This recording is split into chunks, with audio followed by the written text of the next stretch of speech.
Kisah Andres Escobar mungkin adalah salah satu kisah paling tragis yang pernah ada di dunia sepak bola.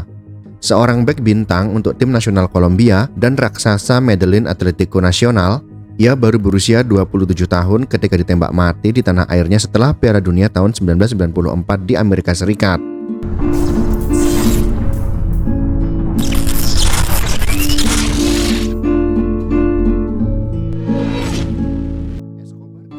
Escobar disalahkan atas ketersingkiran negaranya di babak grup. Gol bunuh diri yang ia ciptakan di paruh pertama saat kalah 2-1 dari Amerika Serikat di matchday kedua menimbulkan tantangan yang tidak dapat diatasi tim Amerika Selatan tersebut untuk tetap bertahan di kompetisi akbar, meski berhasil mengalahkan Swiss di matchday ketiga mereka. Kurang dari seminggu setelah mereka tersingkir, Escobar dibunuh di luar klub malam di Medellin.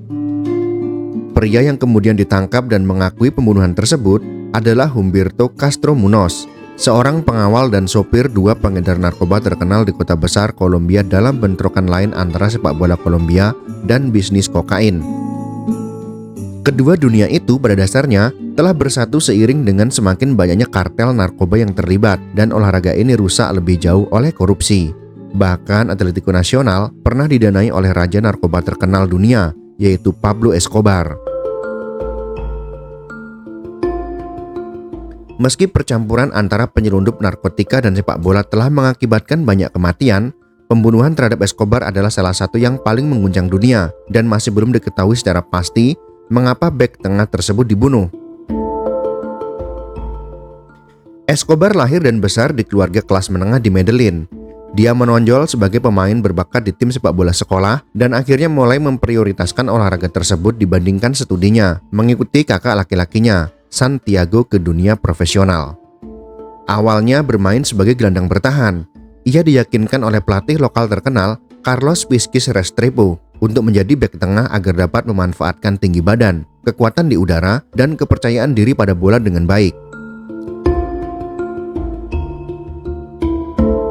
Sebelum berusia 18 tahun, Escobar menandatangani kontrak dengan Atletico Nacional, tempat saudaranya pernah bermain.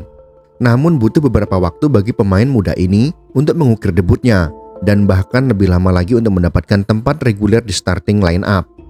Namun dia akhirnya mendapat sedikit keberuntungan, karena bek tengah kiri reguler Francisco Maturana bertengkar dengan asisten manajer tim dan segera diusir.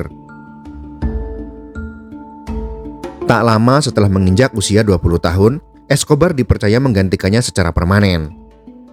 Dia kemudian mendapat lebih banyak keberuntungan. Seorang pelatih Atletico Maturana juga pernah menjadi manajer tim nasional dan pada bulan Maret tahun 1988 memberikan Escobar debut seniornya untuk Kolombia dalam kemenangan 3-0 melawan Kanada. Maturana segera menjadikan sang bek sebagai starter reguler bersama legenda seperti Ren Higuita dan Carlos Valderrama, dan tidak butuh waktu lama bagi Escobar untuk menjadi terkenal di negara Amerika Selatan tersebut. Kurangnya pengalaman dan masa muda Escobar memicu beberapa kekhawatiran di tengah kebangkitannya menjadi andalan di skuad Kolombia. Meskipun penampilannya mumpuni melawan Kanada, Amerika Serikat, dan juga Skotlandia. Namun dalam pertandingan melawan Inggris, dia benar-benar menunjukkan kemampuannya ketika dia memanfaatkan tendangan sudut Alexis Garcia untuk menyundul bola, mengamankan hasil imbang 1-1 melawan pemain seperti Brian Robson, Gary Lineker, dan John Barnes. Saya mencari sundulan karena saya percaya diri dan karena kami berada dalam posisi yang kurang menguntungkan, kata Escobar.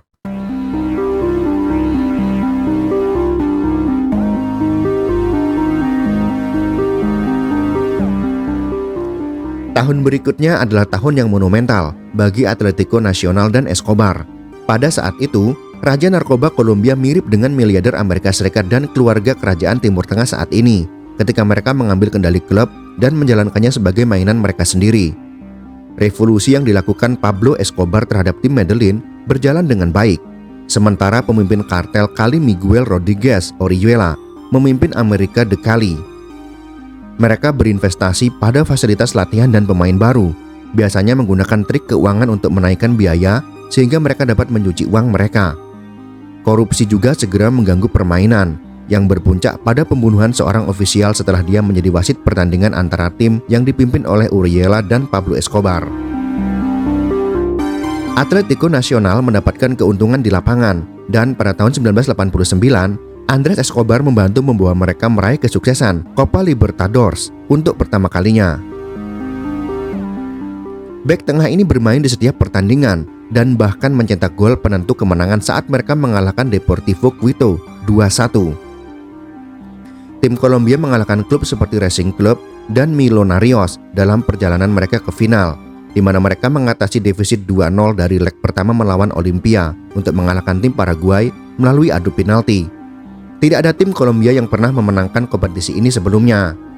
Mereka juga mengalahkan tim Meksiko UNEM dengan agregat 6-1 di Copa Interamericana, pertandingan dua leg antara pemenang Piala Champions Copa Libertadores dan CONCACAF, dan menjadi runner-up di Piala Intercontinental, kalah 1-0 dari AC Milan dan diperkuat Franco Baresi, Paolo Maldini, Frank Rijkaard, Carlo Ancelotti, dan Marco van Basten.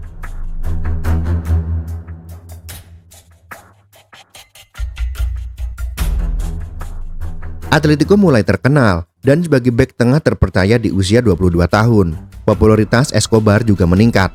Setelah kesuksesannya pada tahun 1989, Escobar dibujuk ke Eropa, bergabung dengan klub Swiss yaitu Young Boys. Meski sempat meyakinkan saudaranya untuk bergabung dengannya, karirnya di Bern tidak berjalan baik karena dia gagal beradaptasi.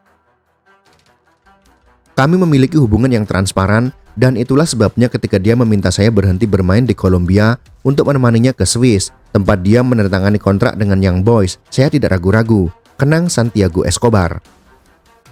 Kami tinggal di sana selama 6 bulan, di mana kami berbagi dan belajar bersama. Itu kenangan bagi saya, dan hari ini saya mengingatnya dengan campuran suka dan duka.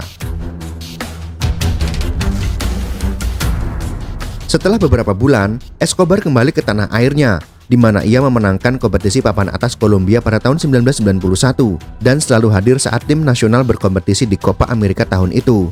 Namun sang bek mengalami cedera lutut yang parah dan absen di Copa America tahun 1993, di mana Kolombia finish pada peringkat ketiga, serta seluruh kampanye kualifikasi Piala Dunia 1994, termasuk kemenangan terkenal 5-0 melawan Argentina.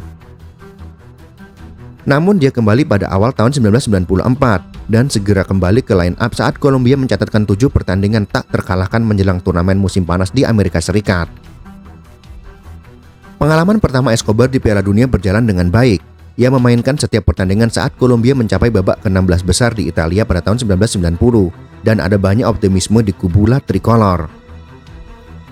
Namun harapan tersebut mendapat sedikit pukulan ketika mereka kalah 3-1 dari Rumania di pertandingan pembuka edisi 1994 dan kemudian berharap bangkit di matchday kedua mengingat tim Amerika Serikat yang menjadi lawan bermainnya imbang dengan Swiss. Kemenangan melawan tuan rumah turnamen dan penampilan kuat melawan Swiss akan tetap membuat Kolombia lolos. Bencana terjadi di babak pertama melawan Stars and Stripes ketika umpan silang John Harkes melayang ke kotak penalti Kolombia. Escobar mengulurkan kakinya untuk membloknya, tetapi bola itu mengalir ke gawang dan membuat negaranya tertinggal. Di awal babak kedua, Ernest Stewart menggandakan keunggulan dan semuanya pun berakhir. Kolombia tidak pernah benar-benar menyerah dan berhasil mencetak gol hiburan di masa tambahan waktu melalui Adolfo Valencia, dan semangat itu kembali terlihat ketika mereka bertemu Swiss dan berhasil menang 2-0. Namun kerusakan telah terjadi sebelumnya dan mereka segera pulang ke rumah. Hidup tidak berakhir di sini, kata Escobar kepada wartawan beberapa jam setelah kekalahan dari Amerika Serikat. Dia menulis artikel untuk El País dengan judul yang sama, dengan menulis, "Kita harus gagal dalam kemenangan, tetapi lebih dari itu dalam kekalahan. Tapi tolong, biarkan rasa hormat tetap ada. Peluk erat untuk semua orang dan beritahu mereka bahwa ini adalah kesempatan dan pengalaman fenomenal dan langka yang belum pernah saya rasakan dalam hidup saya. Sampai jumpa lagi, karena hidup tidak berakhir di sini."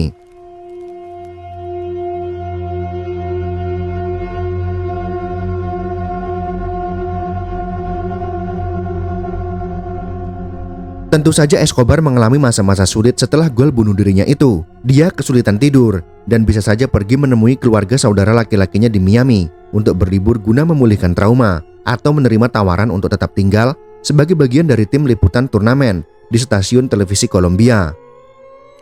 Sebaliknya, dia memilih untuk segera pulang, memberitahu saudara perempuannya yaitu Maria Esther, "Saya ingin pergi ke Kolombia dan menunjukkan wajah saya. Teman-temannya mengatakan dia jelas ingin sendiri, tetapi juga merasa perlu membicarakan kejadian tersebut dan terbuka dengan para supporter tricolor. Ketika Andres kembali dari Amerika, dia sedih seperti yang diduga, tetapi juga optimis karena dia tahu bahwa dia tidak melakukan kejahatan apapun dengan mencetak gol bunuh diri itu. Kata teman masa kecilnya, yaitu Juan Jairo Galliano, faktanya dia terlihat tenang dan kuat karena dia adalah orang yang berkarakter hebat. Hanya beberapa hari setelah kembali ke Medellin, Escobar mengunjungi klub malam bersama Galliano dan teman-teman lainnya. Yang duduk di meja lainnya adalah pengedar narkoba, David dan Santiago Gelon. Jesus Albiero Yepes, jaksa penuntut yang menangani kasus ini mengatakan, Andres bersama Juan Jairo Galliano dan dua temannya di klub malam. Dari meja Pedro dan Santiago Gelon yang sedang bersama sekelompok teman, mereka mulai berteriak, "Gol bunuh diri, Andres, gol bunuh diri." Mereka memprovokasi dia lagi dan lagi. Dia meminta rasa hormat dan pergi. Andres merasa tidak nyaman sepanjang malam. Ketika dia meninggalkan tempat itu, sudah dalam mobilnya, dia menyadari bahwa orang-orang yang mengganggunya ada di tempat parkir dan masuk ke sana. Escobar disebut sedang pergi ke mobilnya ketika ketiga pria itu menghadangnya. Dia mengatakan gol bunuh diri itu merupakan kesalahan yang tidak disengaja. Namun salah satu dari pria tersebut mengeluarkan pistol dan melepaskan tembakan sebanyak 6 kali. Gol, diklaim sang penjahat berteriak seperti itu di setiap tarikan pelatuk.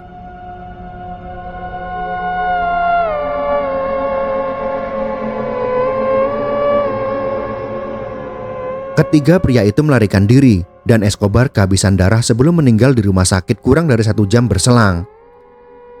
Yepes mengenang, "Saya sedang berada di dalam taksi saat fajar ketika berita itu datang kepada saya. Tanpa basa-basi, penyiar mengumumkan di radio, Andres Escobar baru saja terbunuh."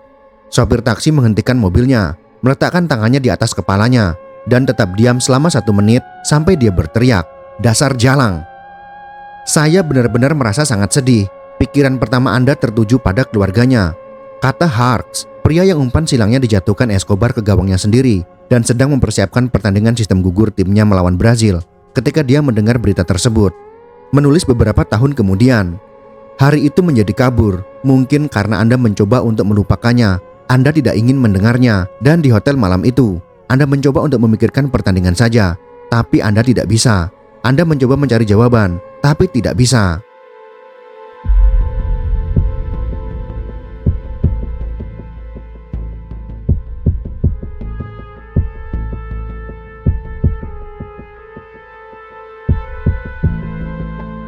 Tak butuh bagi polisi untuk menangkap tersangka. Humberto Castro Munoz mengakui pembunuhan tersebut keesokan harinya dan segera dijatuhi hukuman 43 tahun penjara, meskipun dia dibebaskan 10 tahun setelah hukumannya.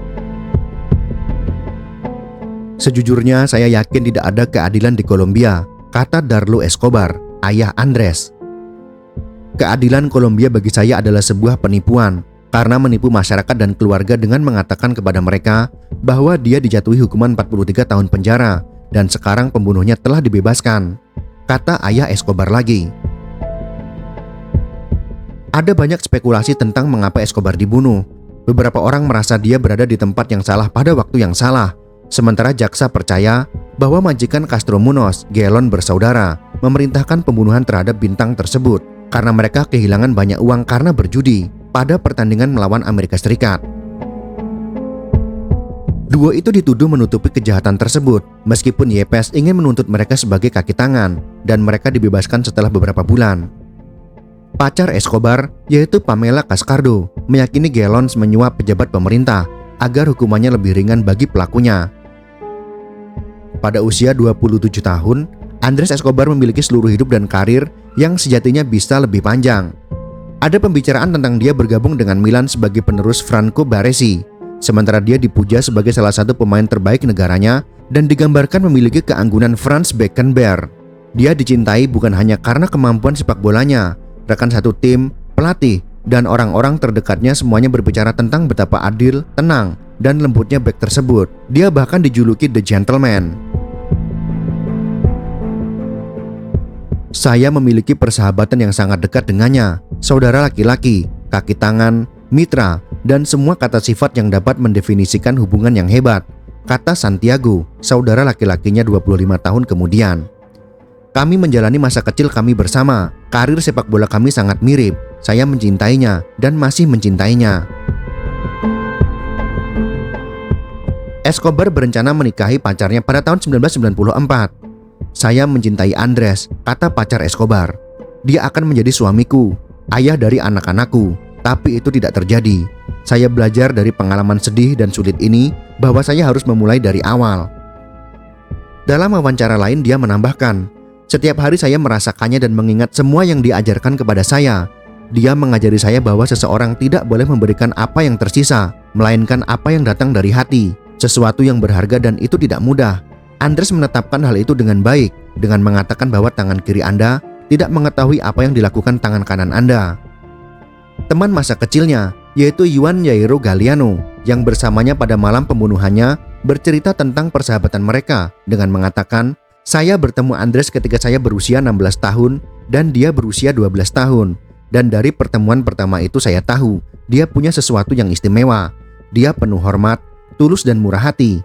Dia suka, misalnya melakukan pekerjaan amal di paroki, tanpa ada yang menyadarinya.